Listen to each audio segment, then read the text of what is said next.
I know many of you have already seen the photos and drawings appear online over the last couple of days, so it's really no surprise as to what DJI is releasing. But here it is, the DJI Osmo action camera. A dual display action camera with electronic image stabilization called RockSteady. Let's take a closer look.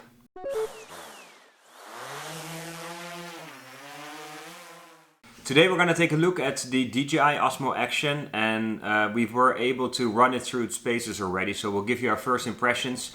It's different than the other action cameras on the market because this one has dual screen. So you get a full color 1.4 inch display at the front and a 2.25 inch display on the back, which is also a touchscreen.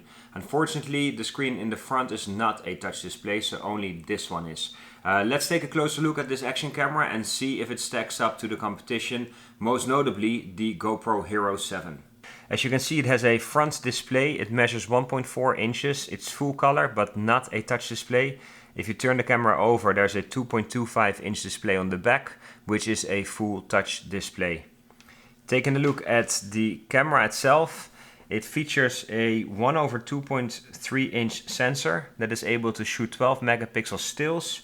It has an f2.8 aperture lens that offers you a 145 degree field of view.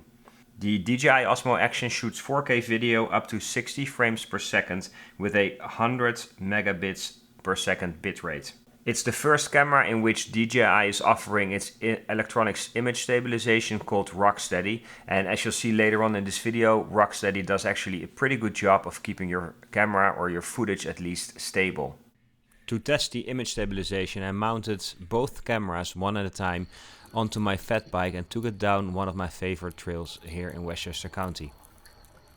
As you see, the image is very steady and it almost feels like you're floating through this forest as you watch me bike down this hill. The colors are more saturated and more green tinted in the DJI footage compared to the GoPro Hero 7 that we'll show in a second. But you can see the image stabilization, especially in vertical movements, is really good. Sideways movements seem to be a little harder to correct, but especially the up and down, which is typically the movement that you would create when walking or running, is very well stabilized. While biking on this trail, I had to go over a few branches and stems as well as go around them, but you can see that the image stabilization does a really good job of keeping everything stable. Now, a big difference between the GoPro camera and the DJI camera is that the GoPro offers a much wider field of view and it allows you to see much more, which in certain situations may be preferable over the DJI. You'll have noticed by now that the colors are very different. That's nothing you couldn't change in post-production, but you'll see that the colors in the GoPro I think are a little bit more natural and not as green tinted and as saturated as they are in the DJI. Again, the vertical movement is stabilized really well. The sideways action when I turn my handlebars is less noticeable with the GoPro also, but I think for a big part that is due to the wider field of view that you get with this action camera. There are three buttons. There's an on-off button here on the top. There is a record button here to the right side of it, and here on the left side there's a quick shoot button, and we'll take a look at this later when we turn the camera on. This button allows you to flip from the rear display to the front if you press it longer. If you quickly press it, you're able to cycle through the different shooting modes. For instance, video, photo, time-lapse, slow motion, and video HDR I think is what they are.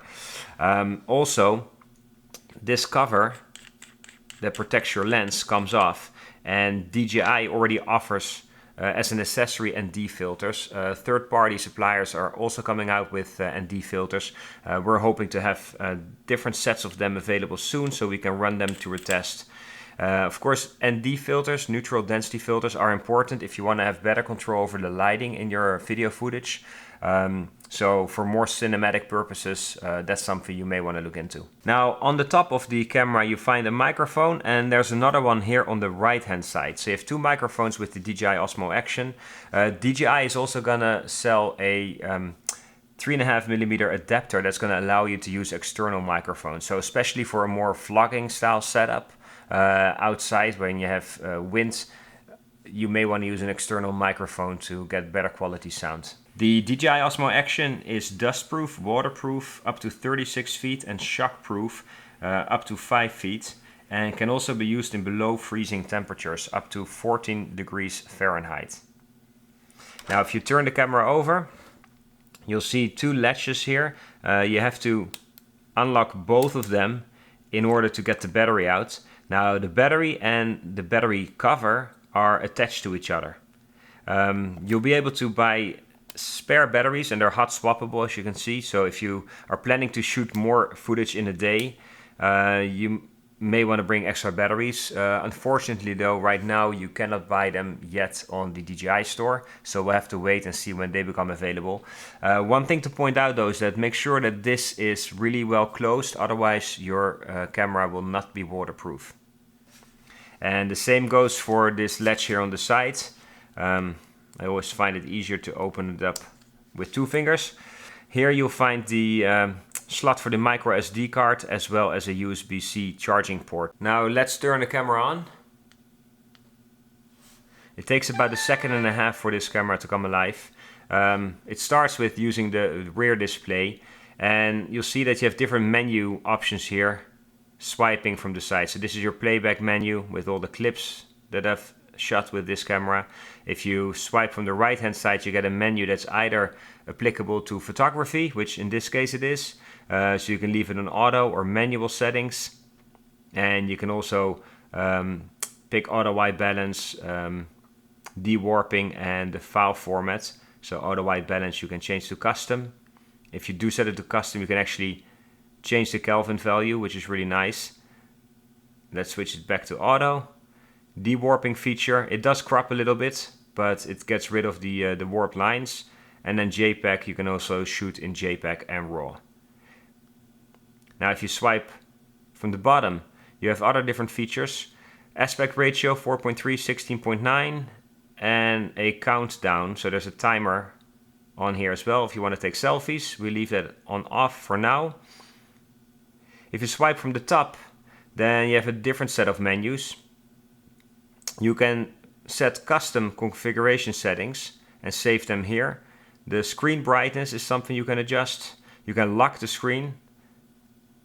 Here are all the detailed settings, so things like voice control, snapshot, quick switch, wireless, wind noise reduction, sounds, face oriented exposure, the grid and anti-flicker are options you get here, as well as screen auto sleep, auto power off, LED, language, daytime, and formatting your SD card, as well as a factory reset and about.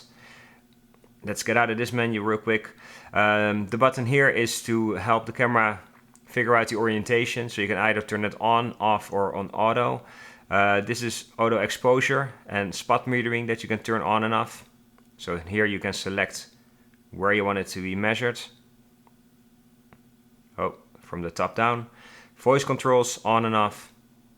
And then here is your front screen on and off. Now, initially when I first got this camera, I was confused. I figured that would allow you to turn the front screen on or off.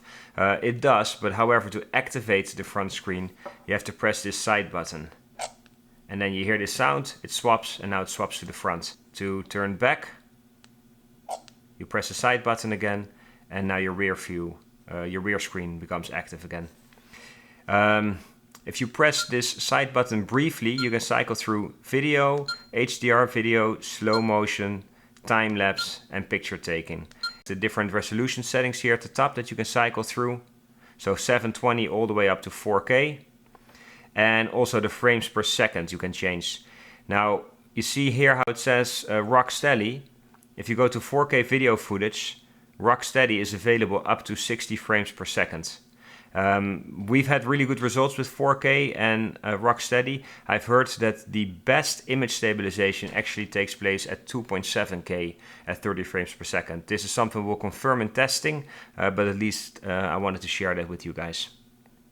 The DJI Osmo Action makes it really easy to take time lapses.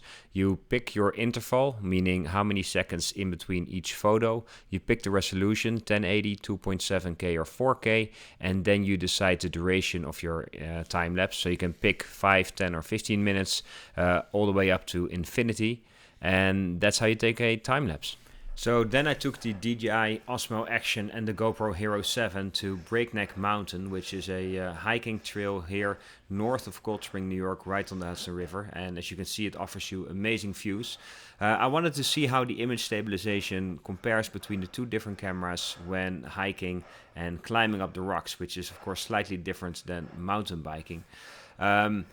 I think both cameras do really well. I mean, I've seen in other reviews that some people say that DJI software may actually outperform GoPro software. In my view, both cameras do a really good job. I think the biggest differentiator is between the field of views. This footage was from the DJI, now we're switching to the GoPro, and the GoPro offers you a much wider field of view.